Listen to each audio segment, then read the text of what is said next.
Welcome to our podcast. Let's see what happens. And this podcast features two women with ADHD, and we talk about our life choices, maybe shed some light on life with ADHD, perhaps inspire. Probably not, though. Okay. What would you say you do here? Hi, Natalie. Hi, how are you? I'm good and really bad at calendars. I think today is another great example of having an ADHD brain that is just running the show with a little raccoon up there. Natalie and I had planned to record today at 1 p.m. Mountain Time because I was supposed to leave Colorado Springs at 9:30 a.m. Mountain Time. It is currently 1 p.m. and I'm in Colorado Springs.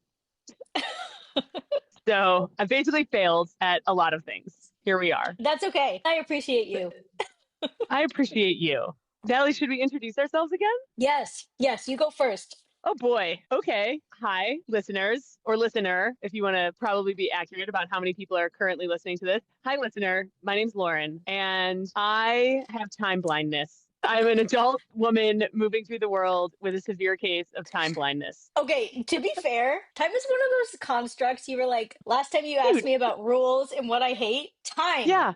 Time is just a construct of the man, and fuck the man. And yeah, seriously, fuck the guy who created time. I do not want to show up when you tell me to. That's more oppositional defiance. I can't figure it out. Yeah. But still, I don't Living like in Costa Rica was great. No, I don't like no. In Costa Rica, time is great. Someone says, hey, I'll be there soon. They mean, I'll be there sometime today. They say, yeah, that'll happen. They mean sometime this month-ish. If it's just a blanket, like, sure, that might happen in your lifetime. Yeah. Great. I feel like that's how we roll. Anyway. Agree. That's my introduction today. I like that. It's good to get off your chest, you know?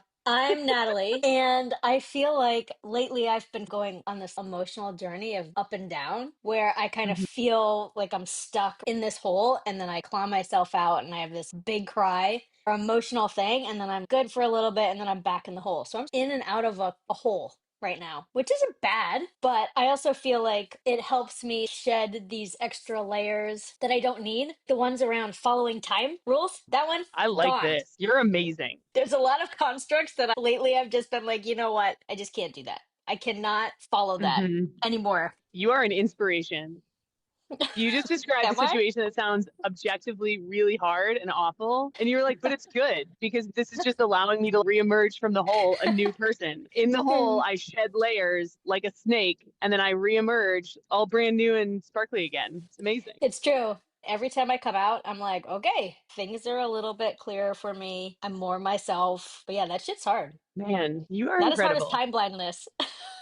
Time blindness. I don't know. Time blindness is really only hard for everyone else that's impacted by it. It's actually quite easy for the blind person. At least you have an excuse. You're like, well, I'm time blind. Doesn't matter. I wish I could, but I just can't. I tried, sort of. Not really. Yeah, you don't ask a optically blind person to see, okay? That's unreasonable. Yeah. Let's have that same level of care and compassion for those of us that can't see time. Yeah. Yeah. And you know where I am after also being in these holes and then out of them? The thing with time is like things that I don't want to do. I feel I'm in this phase of I'm just not going to do it. You want me to do things? I'm just going to be like, no. No. Not even sorry. Just straight up, no, I'm not. I haven't tried this out yet. But this is how it would go in my head. And you know what? Here's the thing. I've got a colleague, and basically I ask her, hey, what would you do in this situation when I need someone to tell me? I would delegate the shit out of that and not do it. And so I think you should just start adopting a little bit of her attitude. Just like, no, I'm not doing that. Yeah. Natalie, can I just share a funny anecdote before we dive into the meat of today's conversation? Yes, plee Side note, I just gave this speech about being like, no, fuck it, I do what I want. And then you're like, can I please share? I think the impressive part is that you said yes. That's the impressive part. I was almost like, fuck yeah, you can share. You do what you want, queen. Yeah, it's your hot body. You do what you want. That's a little aggressive. Yeah, so for those listeners that can picture things, and Natalie, you're just going to have to go with this. I drive a giant 2006 Toyota Tundra. It's enormous. It's so big. It has a double cab. It has a 6-foot bed. It's gold, and it's currently covered in a very thick film of road sludge from a recent snowstorm. So it's extremely dirty. There's a piece on the front that's falling off on one side, so it's a little cockeyed, and it flaps around and makes an annoying noise. And then the interior of the vehicle, very dirty, very dirty. What you would imagine if there was a homeless person living in the vehicle, what it might look like. It probably would look cleaner. There's Jolly Rancher wrappers all over the place. The center console is so full that it cannot fit anymore, nor can it close. And there's 3 weeks worth of tote bags and duffel bags because we've been on the go a bunch. And one of the best features of this vehicle is that at this point, the knobs that turn your heater and air conditioning on in a car. From like the 1900s. But Yeah. yes. Wait, what? The 1800s? What is your Do car? people still have knobs? I don't know. I can't picture it. What? I don't know. How do you turn on the heat in your car? I don't know. I guess I don't. I think I must push a button, right? I don't know. No, I've never been in your when you car. turn knobs, that's not 1800s, because clearly that's really silly. But 1980s, maybe. Okay, but my car is from 2006. Oh, yeah. So, well, whatever new advanced technology where you just think about the temperature you want to be and then the car makes it that temperature. Yeah, you don't have old that. analog knobs. And these old analog knobs are getting really old, as you might anticipate. But in fact, they're 20 years old because that's how old the vehicle is. And then one of them is gone entirely. So we have to use a small Leatherman to like grasp the little thing with the pliers and then turn it. So we basically just have one setting of where the air comes out and that's where it lives. But the turning the heat on and off knob has decided recently to just start falling off at random times. And so while you were giving your intro and I'm driving in this very messy vehicle, the thing just rocketed off. The car is like, I'm done with this. No more. And this would all be somewhat normal, except the reason that we are in Colorado Springs is because we had to go to this really fancy work event at a really nice 4 or 5 star hotel where they valet your vehicle. And so there was a valet person who's accustomed to people rolling up in their Bentleys and their Beamers and their really nice vehicles. And then here comes my dirty ass truck lumbering along with knobs falling off and candy wrappers everywhere. You know what I like about this even more is that during my introduction, I was talking about how I'm falling into holes and crawling out and I was shedding layers. And that button is basically just like me coming out of a hole being like, well, don't need this. Bop. Don't need this anymore. You didn't want to turn on the heat anyway. Goodbye. Even if I did, I can't get it back on. So nobody cares. You don't ask the snake to get back in its skin. It's that fine. part of me is totally gone. Okay. Well, Natalie, do you want to tell our listeners what we want to talk about today, now that we're 2/3 of the way into the podcast? Oh my God, yes. So today we're going to talk about the things that we want to say and do, but hold ourselves back from doing. So as people with ADHD, a lot of the things that we do are pretty impulsive, which can be both a blessing and a curse, depending on what it is. There are a lot of things that I do or go through my mind that I might hold myself back on. There's not many. There's actually not many things I can share where I don't do it. Because even when I don't do it, very short list. Even when I don't do it, usually I tell the person that I was going to do it to be proud of myself, like, oh, I almost did this. But then in telling them that, they know that I was going to do it. So it's basically like just doing it. You get to not do it and get the gold star for not doing it and also get the satisfaction of talking about doing it. I get the dopamine hit from telling it, but I'm not actually in trouble because I didn't actually do it. And then I'm happy with myself, but I also got to share and talk. So yeah, it's a win-win-win for me. I mean, I think what we're sharing here is a real strong life hack. So take note. This is in the rare, very good advice portion of our podcast. Yeah, I would put that here. Okay, so here's an example. This is one where I held myself back. This is the life hack one. So I'm in the locker room for hockey because I play a lot of hockey. So I'm in there and it's co-ed. So there's these dudes who just undress, right? And I have 2 examples. One is apparently when I see a naked man, I laugh. And I cannot stop whatever that is. And so there'll be these men undressing and they'll be totally naked and I will just laugh and cover my eyes. I'll be like a little girl. I cover my eyes. I'm laughing and I cannot stop. And this happens repeatedly where I'll walk into the bathroom. There's an open shower and I'll glance and see a half naked man out of the corner of my eye and I will just start laughing and I cannot stop. And so everybody knows that I do this now because it's very obvious. And I'll walk back into the locker room, still laughing. And the only thing that I've done is walk into the bathroom, almost see someone naked, and then start laughing and walk out. So that's one of the things that basically I just can't control. So I actually don't know where that story was going. Natalie, I have a question. Are you sure that you're walking into the right locker room? I mean, I am never sure that what I'm doing is correct ever, but now I've done it enough that the guys know, like, oh, make sure Natalie doesn't walk in, she'll start laughing at you. I'm like, oh, is that bad?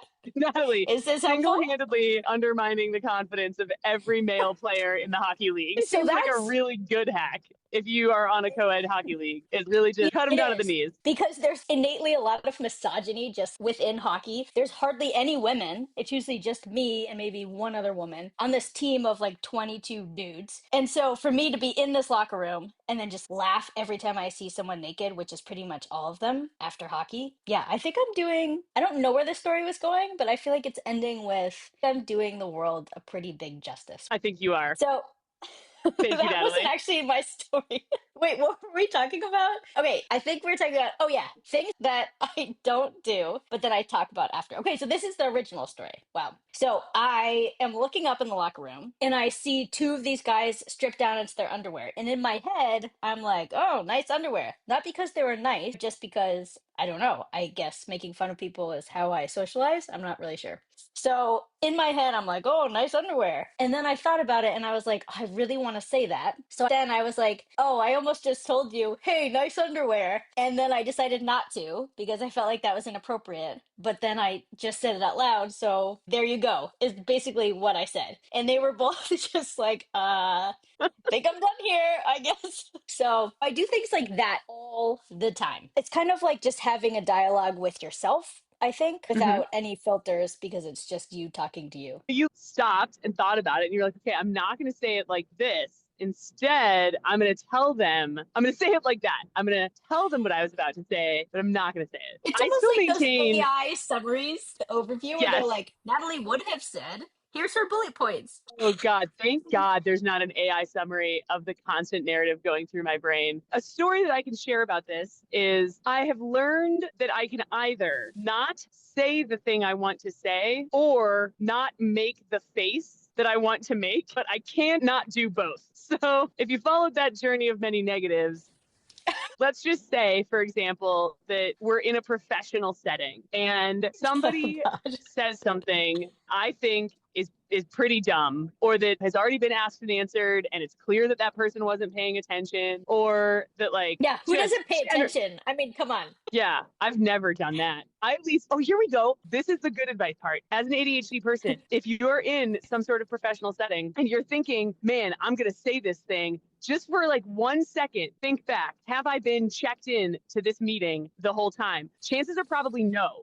You probably went on a journey somewhere during the meeting time, and the thing that you're about to say probably was already said. And so just like maybe like write it down and just hold on for a minute. And usually, because meetings are redundant and people say things multiple times, there'll be some context clues if your thought has already been voiced. And then you look like a rock star for not saying the thing again that someone already said, or you've verified no one said this, and then you get to say the thing. So that's my good advice piece. That is good And the advice. advice, and here's some advice that I'm seeking from the listeners. We're going to put it back to the listener. If you have a skill for how to, oh my God, we're driving. There's giant dinosaurs. I cannot make this up. There's giant dinosaurs, Natalie. They're fake. They're not real, but they're giant. Oh, wow, Sorry. surprise. Surprise. The dinosaurs are not real, but they're life size, I imagine, right? We don't know. Really big fake dinosaurs all lined up next to the highway. Okay, anyway, if anyone has advice for how to not make the, oh my God, are you fucking kidding me face? So I can either say out loud something to the effect of, oh my God, are you fucking kidding me? Or I can keep that in and not say it out loud, but then my face is going to say, oh my God, are you fucking kidding me? The shape of my face is going to communicate the thing that I'm trying so hard to not communicate. So if anyone has any tips or tricks for how to make a different face, that would be great. I Or a mean, mask. it's not your fault or a mask. You're a shapeshifter, basically. Your face shapeshifts, and that's not your fault. And if people can't handle that, then they can just not look at your face. That's where I am on this. You don't want to see my face making it look like, oh my God, are you fucking kidding me? You can choose to not look at me. It's fine. There you go. Or Okay, how about I this? like that Just don't attitude. be dumb. Other people just stop being dumb. How about that? Ah, Problem yeah. solved.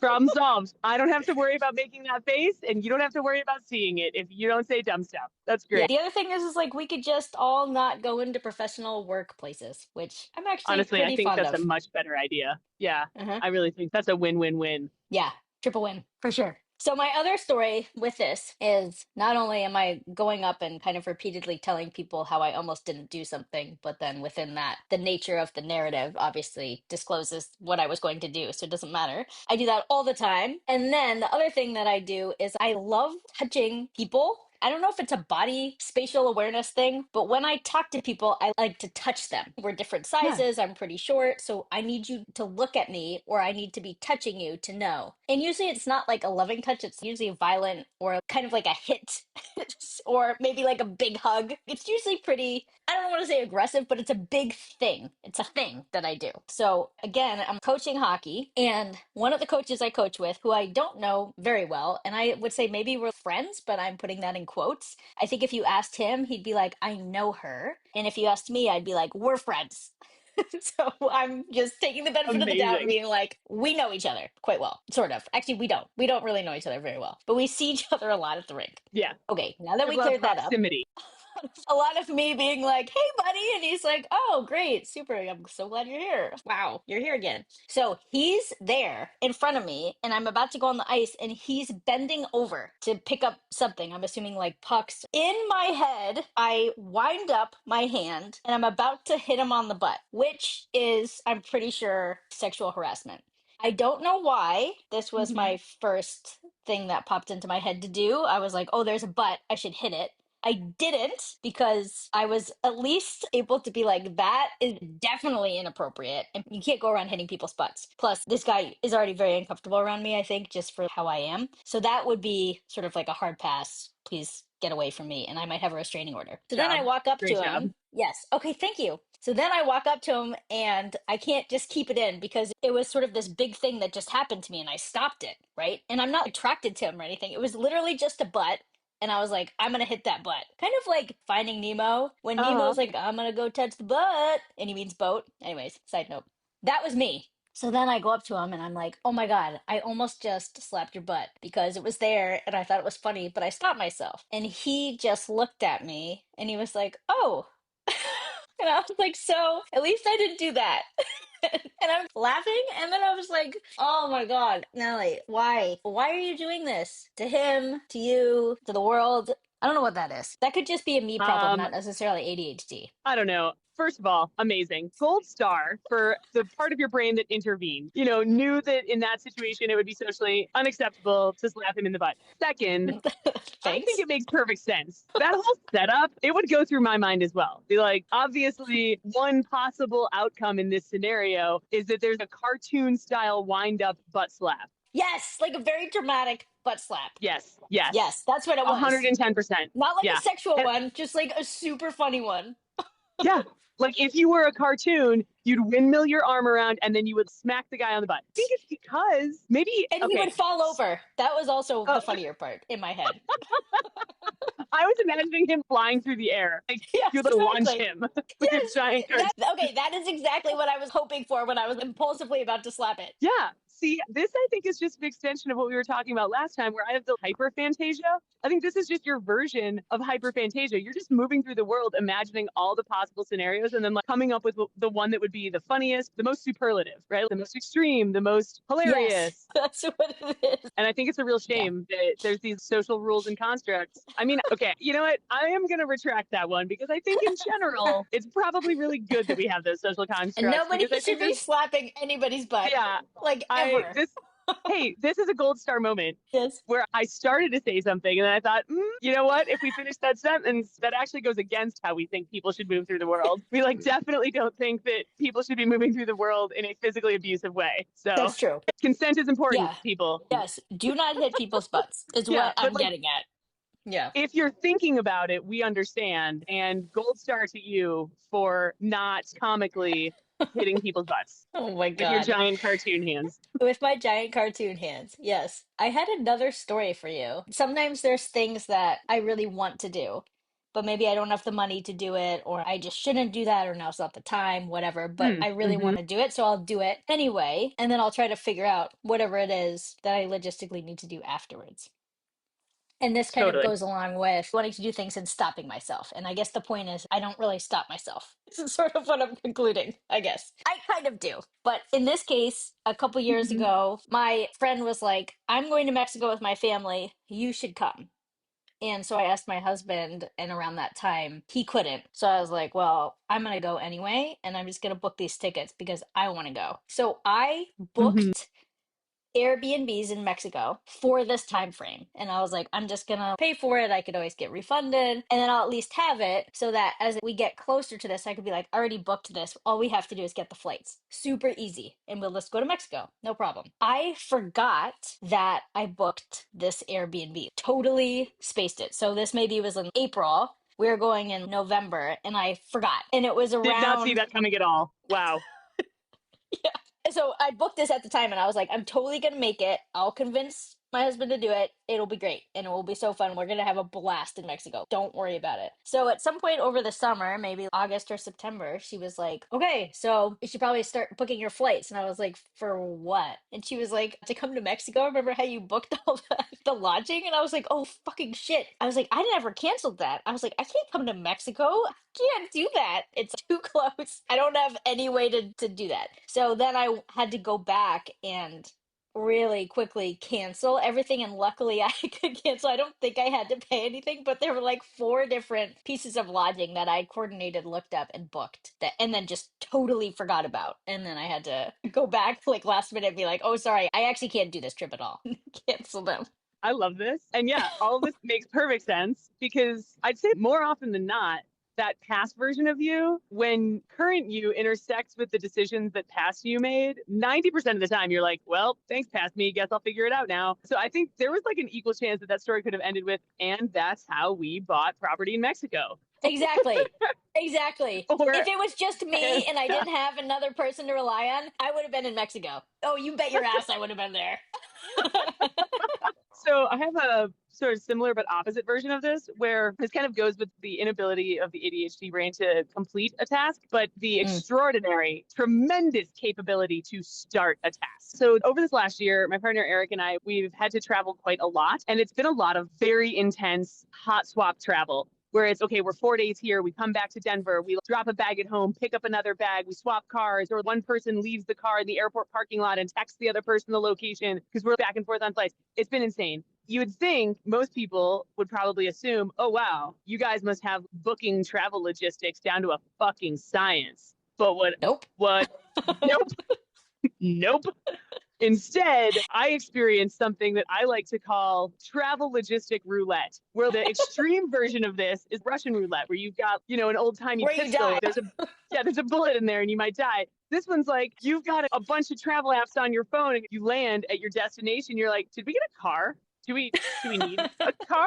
Huh, I have no idea. And then you're searching just car rental in your email, but there's like 1,000, like, I don't know, promotional car rental emails.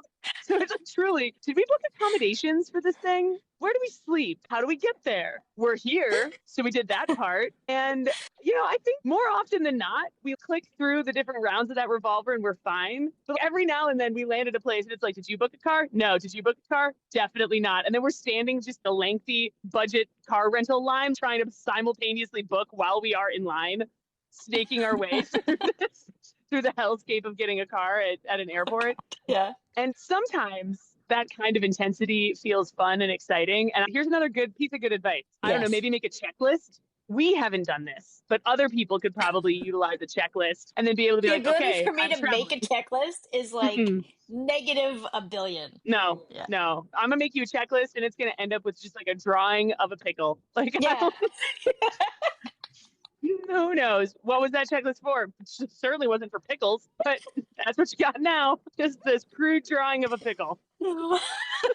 Anyway, maybe make a checklist, people out there, and use it. And if you make that checklist, send it. Don't make me do it, but you can show it to me. Yeah. I'm also aware that there's a million AI tools that I could just be like, hey, AI, make me a fucking checklist for travel. And ChatGPT would be like, well, certainly, ma'am. I'd love to help you. First, let's figure out where you're going. I've You'd be already like, stopped listening. Boring.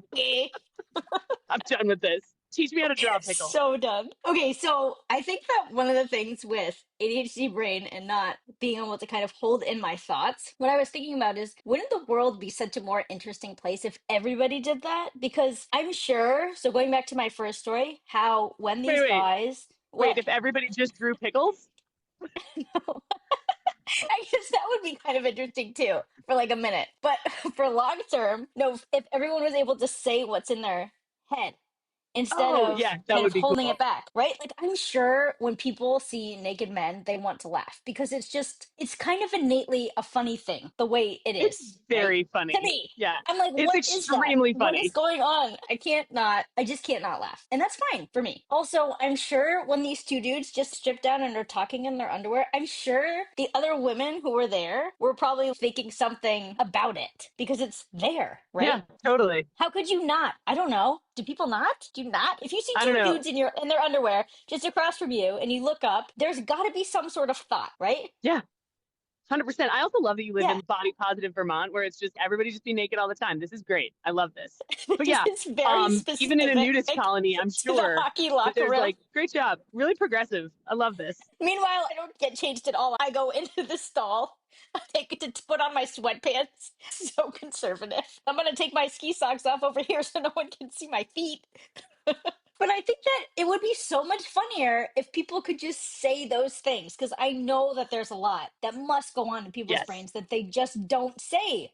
It's so much Mm-hmm. of this holding in. And I think I used to do that growing up. I held in kind of everything. I was like very put together for a really specific chunk of my life until I totally wasn't. And I feel like now I'm so much more just like, whatever. If you don't want me to say those things about your underwear, then I guess just keep your clothes on. And I'm not trying to bully you, but it's more like I'm relating to you in what I think is a funny way. I don't know. Maybe you think it's funny, maybe you don't. I'm not really sure. Is that bullying? I'm not Man, being mean about it. I don't I think. have so many, yes, I have so many thoughts.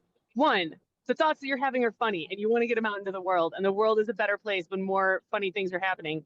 They're so Two, funny to me. and I want that. I want to be able to say those things and also derail a meeting and make it Yes. funny.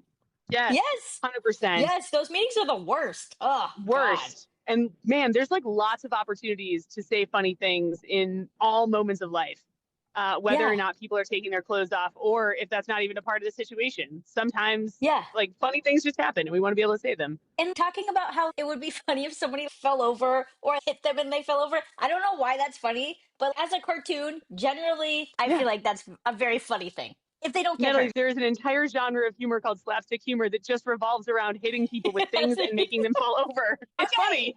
Oh my God. Yeah, I wish there were more people who felt comfortable enough in their own skin just to say it. And I'm sure some people who hear Mm-hmm. me say this are like, oh my God, that is super offensive. Or maybe they're like, what is wrong with you? The answer is, I don't know, but that's just me. So some people are going to think that's Mm-hmm. funny, and some people are going to be like, what the fuck? And Yeah. I'm done with being in the middle or being on Mm-hmm. one side where I'm just masking it all and I'm holding it in. Mm-hmm. And I'm much more just like, I'm just going to say this because I think it's funny. Maybe one other person will, or they'll laugh, I will. and maybe I'll think it's 90% of funny. the other people will be offended. Yeah, you would think it's funny. I feel like this is a number one reason that I wish I had the ability to beam my thoughts to other people because I think it would be Yes. just such a much more efficient way of communicating. Because then Yes. you could be in a locker room having this hilarious experience and just beam the thought to me, and then I could be not there, but also laughing and validating your laughter. Or Yes. I could be sitting in a meeting and someone says something really funny that obviously I'm going to respond to, but I can't because meetings and social constructs about meetings and efficiency about meetings. But then we could have a laugh. So I think dumb. that would be really great. That would be so great. It would be so great. And this is also why I feel like I used to want to have a lot of friends. Right? We talked about this, how I have two friends, but they think I'm really funny. And I can kind of say whatever I want. And I know that they don't find it offensive because they sort of get me. So instead of being a pleasing person who's, oh, wow, I was going to use the word apropos, but then I was like, I don't even know what that means. Is that a real word? Anyways, I don't know what it means, but that a person who is acceptable to all parties versus just a person who's only liked by a few people. And I'm much more okay with that now. Mm-hmm. And honestly, I Totally. feel like the more that I am me, even though I'm sort of like, whatever, I don't really care anymore if people like me, because I know that the people who get me. I feel like the more I am me, the more people do like me, which is more people are drawn to me, the more I am me, Mm-hmm. even though I think this is a really specific type of person I'm going for who can handle this. Yeah, this is a topic that I Yeah. think that we should unpack in another episode because Yes. I think there's two things that happen, right? People are drawn to something that feels aspirational or an energy or a feeling that they want more of. Right. And so what you're talking about is like the more authentic you are, the more people want to be around you because people like being around authentic human beings, right? It feels safe and Yes. natural and good because you are showing up as yourself. And very predictable too, because you're like, I know Yeah, exactly who this person is. she's gonna hit that guy in the butt and he's gonna fall over and it's gonna be amazing. I should say, I'm sorry about this. I know this guy doesn't listen to this podcast, but I'm sorry to people who I've probably done this before. It's not that I'm trying to actually hit your butt in the way that that sounds. It's more for the slapstick humor of it and watching you fall over, which may or may not be a better way to put that. So, Grab bag, whichever one you feel less offended just by, you can take that one. choose your own adventure with how I run through the world. Well, I feel like Mm. to land the plane today, because that's something that we should definitely be in charge of is planes. Although I do really want to get my pilot's license. Different story for another time. Shit. I feel like I would be really good at flying planes. You would kill it at flying planes. Thank you. Thank you. I I would think so fly in a too. plane with you. Dude, we're going to have so much fun. I think this is going to be a goal for next year or the year following is to, get my private pilot's license. And then, Natalie, we can just do this in person. I can just, oh my God, what if we did a podcast from the plane? I mean, duh, we kind of have to. Okay, well, this is going to be really They'd exciting be like, when we where are you finally do going? We're that. like, we don't know. Doesn't matter. We're No in a plane. idea. But we're in the plane. We're in the sky. We're going cloud to cloud. It's going to be great. Okay, so to land the plane of our own making, some good advice for people. Creating a dopamine reward system where you don't do the thing that a small voice in your brain says, hey, that's socially unacceptable, but then you just talk about doing the thing so that you get both the satisfaction of doing it and Yeah, the the satisfaction dopamine of hit. not doing it. Yes, that is actually pretty good advice. I mean, saying it out loud, people will still probably judge you pretty hard. So just be prepared for that. But if Yeah, you're okay with whatever. that, if you have this okay, whatever attitude, when I told the story to this guy, I was crying laughing. I could not contain my laughter. I mean, that was very one sided, but that's fine. I enjoyed it. All right. Well, Do we thanks, have any other good Natalie. advice, or was that it? Oh, Just I don't feel do like it, we have but a then lot. tell people about it. Oh, the other good advice is, Speak just more don't what's engage. on your mind. Don't mask. How about that? Yes, be more authentic. Yeah. And if people have a problem with the fact that you're making a, oh my God, are you fucking serious face, then they just shouldn't look at you. That's on them, really. That's on them. You can't help it. Yeah. It's your face. And then you'd be like, what? It's my face. Well, thanks, It's good. Natalie. Thank you. See, Good this luck worked out going great. through. It was perfect. Sometimes you got to just move through the world thinking, hey, let's see what happens. I agree, obviously.